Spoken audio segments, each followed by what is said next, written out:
Le drame de ce test de la séropositivité, c'est la panique qu'il crée. C'est un drame qui a essentiellement été développé médiatiquement.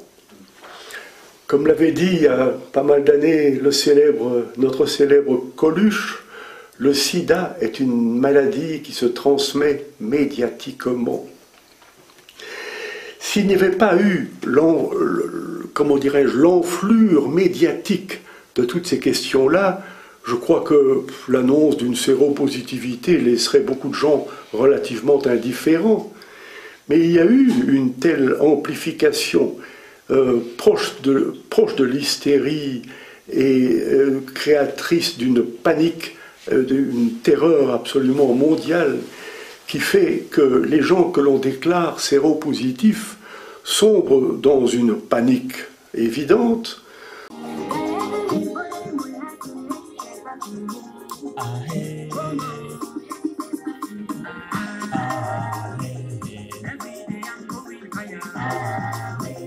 Everywhere they know me now.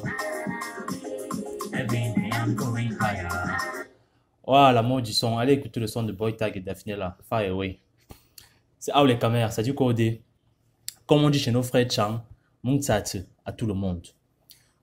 Je vais partager avec vous un article scientifique écrit en 91 par un compatriote, François-Xavier Mbopi Keou. Donc on va citer entre caméras, c'est bien. Au sujet du sida. L'article est publié dans la revue de Médecine d'Afrique noire. Le titre, c'est Intérêt et limites de la définition clinique OMS Bangui du sida africain chez l'adulte. Donc, première révélation avec le titre, je ne savais pas, et sûrement beaucoup d'entre vous ne le savaient pas aussi, le sida a une définition propre en Afrique. C'est-à-dire que le test effectué pour dépister le sida n'est pas le même en Afrique que dans le reste du monde. Comment ça se fait? Lisons l'introduction. La définition officielle de l'Organisation mondiale de la santé d'un cas de sida est actuellement celle des Centers for Disease Control de United States Public Health Service. Bon, ça c'est pour dire que les Américains, c'est eux qui ont défini la définition du sida aujourd'hui. Bon, à l'époque et qui est toujours valable aujourd'hui. Cette définition des CDC, même s'il reconnaît certaines affectations indicatrices du sida, dont le diagnostic est simplement présomptif. Bon, les gars font en français, expliquez-moi un peu la phrase ici. J'ai bien une idée, mais je ne suis pas sûr que c'est ça. Nécessite des moyens de laboratoire souvent sophistiqués. Dans les pays d'Afrique subsaharienne, où les infrastructures de santé sont le plus souvent limitées, la définition du sida des CDC n'est pas adaptée. Aussi, dès 1985, l'OMS a proposé une définition provisoire d'un cas de sida avéré fondée essentiellement sur des critères cliniques dans un but de notification des cas de sida à des fins de surveillance épidémiologique de l'endémie d'infection. Bon, en gros, qu'est-ce que ça dit en fait? On ne va pas lire le reste là. Bon, déjà avant de commencer, je remercie une fois de plus l'OMS pour qui nous montre une fois de plus son dévouement sans relâche et désintéressé envers les pauvres Africains sans défense. Ils se soucient tellement de nous qu'ils ont adapté la définition du sida chez nous pour être sûr que le peuple soit dépisté de façon convenable et que tous ensemble on puisse mieux contrôler l'épidémie. Donc, déjà, grand merci à eux.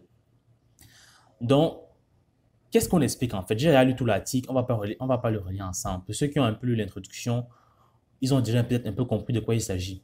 Ça explique que par manque de moyens technologiques pour faire un dépistage précis du sida, le test a été adapté au continent africain. C'est-à-dire qu'on n'a pas les moyens, les laboratoires qui peuvent permettre de dépister de la manière qu'il faut le sida. Donc, on a donc adapté le test en Afrique.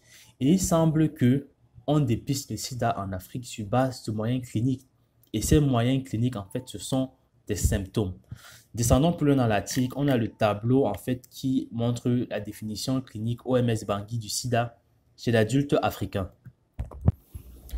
Donc, le tableau est divisé donc en 3 critères. Critères majeurs, amaigrissement, diarrhée chronique, fièvre persistante ou intermittente, asthénie majeure. Asthénie, c'est un peu comme une fatigue générale. J'ai vérifié parce que moi, je ne savais pas ce que c'était. Après, tu as des critères mineurs, c'est-à-dire qu'ils comptent un peu moins. Tout, zona, infection, herpétique, dermatose. En gros, c'est toujours des petits symptômes, c'est toujours des symptômes qui permettent de dépister le sida. Et il y a des critères suffisants qui à eux seuls sont suffisants, comme on dit, donc sarcome de Kaposi disséminé, je ne sais pas trop ce que c'est, méningite et tout. Bon, c'est pas ça qui est le plus intéressant. Regardons donc comment est-ce qu'on définit le sida sur base des critères. Il y a donc deux définitions. Une première qui est sortie en octobre 85 qui disait que sida égale trois critères majeurs plus au moins un critère mineur. Et après, ils ont révisé en décembre de la même année, décembre 85, puis dit sida égale deux critères majeurs plus au moins un critère mineur. En fait, moi j'ai lu l'article, hein, donc la deuxième définition, en fait, ils ont enlevé l'asthénie dans les critères majeurs. Ils ont remplacé ça par antécédent de zona. Zona, c'est un peu comme une sorte d'inflammation. Bon, pas inflammation, c'est des boutons en fait que tu as sur la peau, qui est apparemment lié au virus de la varicelle. Donc, en fait, c'est ça. Donc, sida égale deux critères majeurs plus un critère mineur. Et on parle quoi des critères? Les critères, c'est diarrhée, amaigrissement, fièvre, zona, tout. Et c'est sur base de ces critères qu'on définit si quelqu'un a le sida ou pas. Bon, avant d'être choqué, on va d'abord essayer de parler calmement. Il faut savoir qu'à cette époque, années 80, 90, voire début 2000, le sida, en fait, c'est une maladie incurable. Parce que la trithérapie, je pense, ça arrive en 96. Le truc qu'on a dit que ça commence un peu à soigner, que les gars du sida ne meurent plus là, machin. C'est en 96 que ça arrive. Donc, on va dire, les années 80-90, le sida est incurable. Et être séropositif, c'est l'équivalent d'une sentence de mort. Donc, on est en train de dire à des gens qu'ils ont une maladie incurable, équivalent à une condamnation à mort, sur base de symptômes comme la fièvre, la toux et l'amérissement. Je pense que rien que la torture psychologique et le stress qui accompagne un dépistage positif, là, ça peut être plus dangereux que la maladie elle-même, hein, si même elle est présente, parce que le test n'a aucune garantie, loin de là. Et pour moi, rien que ça, c'est déjà criminel en fait. Dépister des gens des maladies aussi graves sur base de symptômes et les détruire psychologiquement, ça c'est déjà criminel, avant même qu'ils aient la maladie ou pas. Donc, imaginez un peu un pâté qui a peut-être un peu trop travaillé dans sa plantation, dans son usine ou n'importe où. Et il s'est un peu mal alimenté à cause de ça. Il a un peu trop travaillé pour sa famille, etc. Donc, son système immunitaire affaibli et il chope une grippe. Bah, s'il va se faire dépister, on va dire que tu as perdu du poids, tu as maigri. Et comme il a chopé la grippe, on va dire qu'il tousse peut-être, il a la fièvre qui persiste, ça ne se soigne pas parce que justement il est affaibli, donc la grippe dure un peu. Et on va le dépister séropositif, on va le condamner à mort. Mais c'est un désastre psychologique pour lui, pour sa famille. Surtout qu'il n'a même pas le sida et qu'il faut juste qu'il se repose et qu'il mange mieux. Eh bien, il faut savoir qu'il y a des patères et des patères, des matères et des matères, des jeunes gars et des jeunes boys dans ce cas-là en Afrique. Il y a eu des millions de gens dans ce cas-là en Afrique à cause de cette définition de l'OMS propre aux Africains. Et je me demande même si les médecins africains de l'époque ne se sont pas révoltés contre ça. Bon, il y en a sûrement eu, mais juste, on n'avait pas Internet et les moyens de communication n'étaient pas encore ce que c'est aujourd'hui. Donc, peut-être il y en a eu, on les a pas ya. Mais la majorité, endoctrinés dans l'apologie des Watts et dans les grandes institutions internationales, n'ont vu que du feu. C'est toujours le cas, et c'est toujours le cas des médecins aujourd'hui, hein. La majorité ne vivent que dans la matrice de l'OMS, Croix-Rouge, ONU, etc. Et beaucoup ne sont en fait que des machines à exécuter sans esprit critique. Et ça, c'est vraiment déplorable. D'ailleurs, même la revue Médecine qui publie l'article s'appelle Médecine d'Afrique noire. Et on voit bien dans l'article, moi je l'ai lu, que Keyou souligne en fait des limitations, mais il ne remet jamais en cause cette définition du sida. Il finit même en disant que c'est une bonne méthode. Et le journal, en fait, Médecine d'Afrique noire, ils se disent panafricains quand tu cherches un peu. Ils se disent panafricains, mais en fait, c'est un groupe qui s'appelle oui, Agence panafricaine interactive de développement et de promotion du médicament. Mais à la tête, ce sont les Français qui sont à la tête du groupe. Et ils sont financés par qui? Par Bayer, Sanofi, Pfizer. Euh, Parenthèse, Bayer, si vous connaissez Bayer, il faisait partie du groupe IG Farben, entreprise nazie dissoute après la Deuxième Guerre mondiale pour les tests horribles qu'ils ont fait sur les juifs, mutations génétiques, des trucs comme ça, de folie. Une entreprise qui était dissoute. Et justement, Bayer était dans le bloc IG Farben. Et ça, c'était juste il y a 70 ans. Pfizer, le gouvernement nigérien a porté plainte contre le groupe américain Pfizer pour un essai de vaccin contre la méningite en 95 qui a tué 11 enfants. Tapez scandale FISA sur Google, vous allez trouver. Je ne vais pas mettre tous les liens et tout, etc., etc. Donc, et l'essai a été effectué sans consentement des parents. Il a été fait donc sur 11 enfants qui sont, en fait, sur plusieurs enfants, et il y a 11 qui sont morts. Et après 15 ans de procès, FISA a finalement reconnu son implication dans la mort de ces enfants-là et a dédommagé les familles. Fin de parenthèse. Donc, voilà un peu qui finance, qui est partenaire d'un groupe qui se dit panafricain et qui publie une revue médecine qui s'appelle Médecine d'Afrique noire. Ça vous donne un peu la tendance du monde dans lequel on vit actuellement.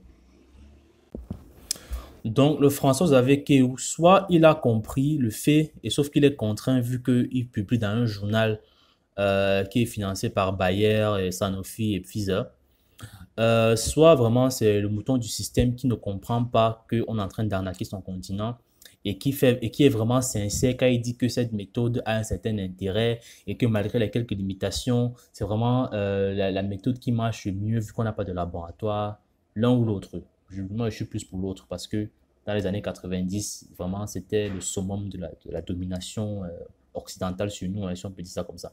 Mais bon, il fait quand même un tableau de validation de la définition clinique, en fait, qu'il appelle tableau de validation. Et en fait, on a vérifié l'efficacité du test dans quelques pays d'Afrique. Et on a quoi? Le tableau que vous voyez là, VPP, la dernière colonne, l'avant-dernière colonne, c'est valeur prédictive positive. En gros, c'est l'efficacité du test en fait, 74%, 58% sur la population qui a été étudiée. Et moi, j'ai fait la moyenne de tout le tableau, je tombe à 68%. Pour moi, 68%, c'est bas en fait. Je trouve ça ridicule pour un dépistage d'une condamnation à mort. Ça veut dire qu'à chaque fois, il y a une personne sur trois qui va être dépistée positive sans avoir le sida. Et je suis même sûr que ce 68% a été gonflé. Parce que si tu me dis qu'il suffit d'avoir de la fièvre, de la toux et de maigrir pour avoir le sida, et tu me dis que ça marche à 68%, je ne suis pas sûr. Donc ça a été gonflé parce que justement, ce sont les groupes pharma et qui financent le journal. Et surtout qu'au Cameroun, l'expérience sur une population a donné un 33% ridiculeusement bas. Donc en tout cas, c'est à réfléchir. Ça, c'était déjà la première partie sur l'absurdité de ce test et sur les dégâts psychologiques que ça peut avoir sur les Africains et que ça a eu en fait sur les Africains. Et disons même que quand la maladie est devenue soignable à partir de 96, quand la trithérapie a apparu, et même si la trithérapie arrive, la définition est toujours utilisée. Je n'ai vu nulle part dans les petites recherches que j'ai fait un endroit où on a dit que cette définition n'est plus valable, n'est plus utilisée. Peut-être il y a un des doigts là, les hôpitaux qui ont un peu de technologie là, ils vont vraiment faire les dépistages comme il se doit en laboratoire. Mais si tu es dans une zone reculée, dans les villages africains, il faut savoir que le village en Afrique, c'est 60% ou 70% de la zone rurale. Ces gens-là n'ont pas les hôpitaux sophistiqués. Donc, ils appliquent toujours la méthode de Bangui. Et justement, quand tu appliques cette méthode et que tu es dépisté positif, tu as une dépendance à vie aux antirétroviraux. J'ai déjà un peu parlé de ça dans mon podcast sur le NDEM avec la médecine des Watts. Je parlais de Luc Montagnier justement qui a dit que les antirétroviraux, Luc Montagnier c'est celui qui a le français qui a entre guillemets découvert le virus du sida. Et 25 ans après, il vient nous dire que les ARV ne servent à rien et que si tu as un bon système immunitaire, le sida va partir tout seul. Et que même l'ARV que tu prends crée une dépendance à l'ARV. Ton corps arrête de combattre le virus de façon naturelle vu que tu lui apportes des ARV extérieurs. Et c'est pour ça que tu as une dépendance à vie. Et avec tout ça, on s'étonne que l'Afrique soit le continent du sida. C'est tout à fait normal. On dit que c'est le continent avec plus de morts, plus de contamination, etc. Mais on ne dit jamais que le dépistage en Afrique est différent, que c'est un dépistage qui est basé sur des symptômes sans test au laboratoire. Si tu te bases sur la toux, la fièvre et l'amaigrissement pour dire que quelqu'un a le sida, eh bien, c'est normal que l'Afrique, avec le continent où il y a beaucoup de maladies, il faut savoir que, entre parenthèses encore, l'Afrique subsaharienne a un climat chaud et humide. Et on appelle ça le climat qui est propice à la vie. Propice à la vie de l'être humain, oui, mais aussi les plantes, avec toute la diversité qu'on a, même des animaux, des insectes, et aussi des virus et des bactéries. Chaleur et humidité, c'est l'environnement idéal pour tout ce qui est vie, y compris virus et bactéries. Donc, normalement, en Afrique, on a beaucoup de petites maladies comme ça, c'est normal. Et venir justement venir dans un environnement pareil et dit que on va dépister le sida, qui est une maladie incurable sur base de symptômes comme la toux, la fièvre et l'amaigrissement, c'est criminel et je ne comprends toujours pas pourquoi cette définition est toujours valable aujourd'hui. Comme je dis plus tard, ça vous donne une idée du monde dans lequel on vit. Et maintenant, vous savez d'où vient la réalité, en fait, la triste réalité, la triste réputation du continent vis-à-vis du sida. Bon, maintenant, on va essayer de répondre à pourquoi. Parce qu'il faut toujours se demander la question pourquoi l'OMS fait ça, pourquoi les Africains laissent ça faire, pourquoi, etc. Bon, premièrement, c'est l'argent forcément. Les traitements ne sont pas gratuits et ils sont exclusivement produits par les groupes pharma occidentaux et ce n'est pas un genre. Donc, nos gouvernements vont encore commander les antirétros en masse, s'endetter peut-être, machin, pour faire face à l'épidémie grandissante qui, une fois de plus, a été prédite par la même personne qui vous vend les médicaments. Et s'il y a un moyen de médecin qui dit avoir trouvé un remède pour le sida, on a entendu des rumeurs pareilles qu'il y a tel gars, tel Camerounais qui a trouvé le sida, on a refusé, machin. Bah, il est discrédité. Ça ne vous rappelle pas un peu coronavirus? On va peut-être aborder le lien entre sida et Covid dans peut-être un autre podcast, mais il y a beaucoup de similitudes. Donc, il y a toujours les dos. Les dos, c'est souvent un motivateur de base. Et quand vous vous posez la question pourquoi, même s'il y a plusieurs raisons, il y aura toujours une raison qui va dire que ce sont les dos. L'autre réponse au pourquoi, je pense que ça permet aussi à tous ces groupes OMS, etc., de faire des expériences librement en Afrique. Quand l'épidémie se déclenche comme ça, c'est le boulevard pour la Croix-Rouge, l'OMS et tous ces groupes-là, Médecins sans frontières, pour s'implanter et prétendent combattre le sida. Et là, quand ils sont là sur place, ils peuvent faire dans un village, ils peuvent faire tout ce qu'ils veulent comme expérience. On a toujours été considérés comme des rats de laboratoire pour eux. Et c'est bien qu'on commence à s'en rendre compte un peu aujourd'hui. Le scandale Pfizer dont j'ai parlé en 1995, c'est en pleine crise du sida. Donc forcément, c'était facile pour le groupe de venir s'implanter quelque part au Nigeria et commencer à faire des tests de vaccins sur la méningite. Et pour vous dire, le vaccin contre la méningite qui a tué donc tous ces jeunes Nigérians-là, il n'a jamais été adopté en Europe parce qu'il a été jugé toxique. Donc, c'était bien une expérience de vaccin qu'on faisait sur des jeunes et non un traitement qu'on les administrait. Et une autre raison du pourquoi, je pense que ça c'est quand même assez personnel. Les Occidentaux ont toujours eu un besoin ou alors une volonté de stopper l'Afrique, de l'humilier, de dénigrer et de ralentir le continent africain. Quand tu vois le sida, quand tu vois le palu, ces maladies-là en fait qui sont déjà pour une dépistées à la louche et de deux qui ont pas lu qu'il y a un traitement clair qu'on refuse d'adapter. Moi, je pense qu'ils ont tout simplement peur de ce continent-là. Et je vous dis, si ces gens avaient le pouvoir de déclencher des catastrophes naturelles, par exemple, hein, ce serait le quotidien en Afrique, hein, je vous assure.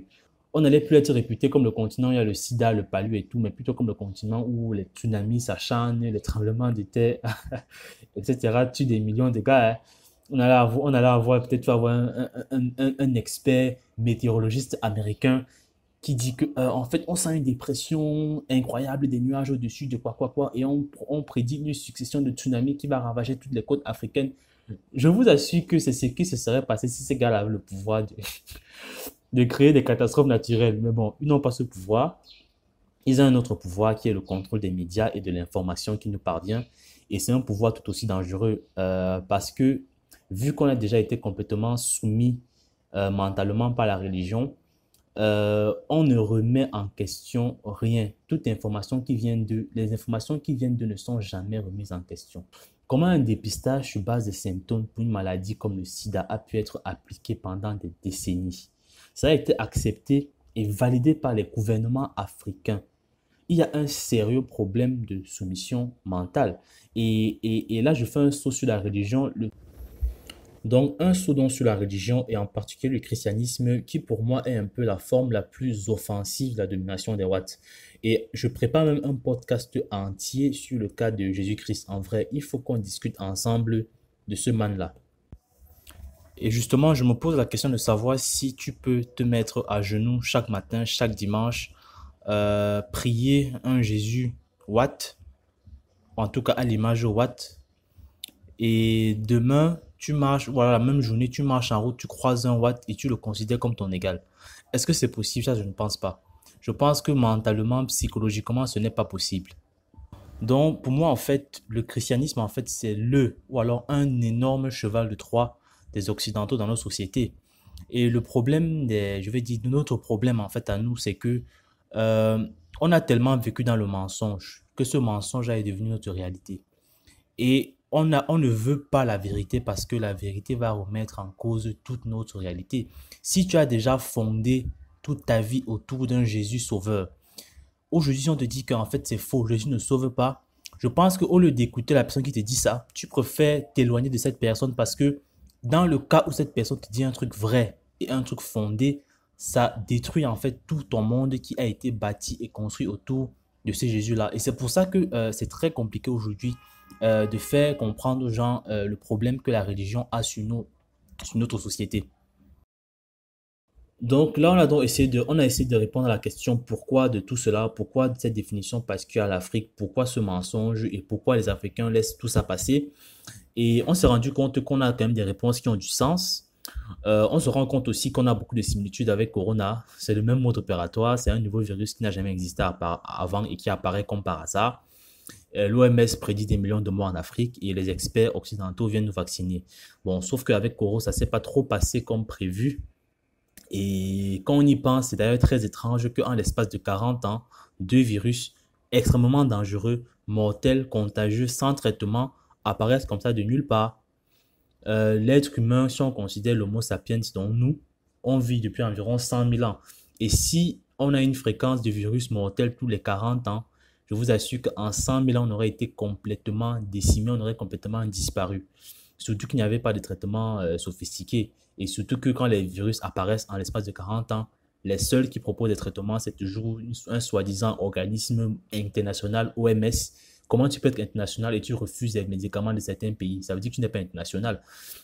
Enfin bref, je vais m'éloigner si je continue comme ça. Donc c'est la fin du podcast. Je ne savais pas du tout qu'il y avait une définition différente du sida en Afrique. Et justement, ça m'a un peu choqué. Et je comprends mieux pourquoi l'Afrique a longtemps eu cette réputation de continent du sida. C'est tout à fait normal. J'espère que le contenu vous a intéressé. Si c'était le cas, vous pouvez commenter ou partager avec des gens que ça pourrait aussi intéresser. Et à part ça, on déconfine un peu. Tant mieux, retrouver une activité physique assez régulière pour ceux qui étaient confinés. Courage, comme d'habitude, à tous ceux qui vaquent à leurs activités quotidiennes. Et n'oubliez pas, posez-vous la question pourquoi et essayez souvent de penser aux informations qui vous arrivent. Pensez-y à chaque fois. Remettez en question les infos qui arrivent de l'Occident, surtout quand ce sont des informations qui nous prédisent l'indemne chez nous, ou bien qui veulent nous dénigrer, ou bien qui disent que nous on a un problème. C'était en fait ça. On fait comme ça quand même. Et ils ont provoqué une conférence qui s'est tenue à Bangui, en Afrique équatoriale française. Et conférence dont la conclusion fut absolument stupéfiante. C'était une recommandation de tests purement cliniques qui, d'après les conclusions de cette conférence, qui permettraient de poser un diagnostic de sida. Mais les symptômes cliniques comportent, je n'ai peut-être pas la liste très précise en tête, mais comportent un mois de fièvre, un mois de toux et de l'amaigrissement, par exemple. Il y a d'autres choses, mais je n'ai plus la liste trop précisément en tête. C'est ce qu'on appelle la définition de Bangui du sida. Alors quand en Afrique équatoriale et subsaharienne, vous identifiez des gens qui maigrissent, qui toussent et qui ont de la fièvre, vous allez en trouver beaucoup. Donc, il faut bien se dire qu'en Afrique, ce qu'on appelle sida, c'est tout autre chose. Et sans vouloir paraître choquant, j'irais probablement jusqu'à dire qu'il n'y a pas d'épidémie de sida en Afrique.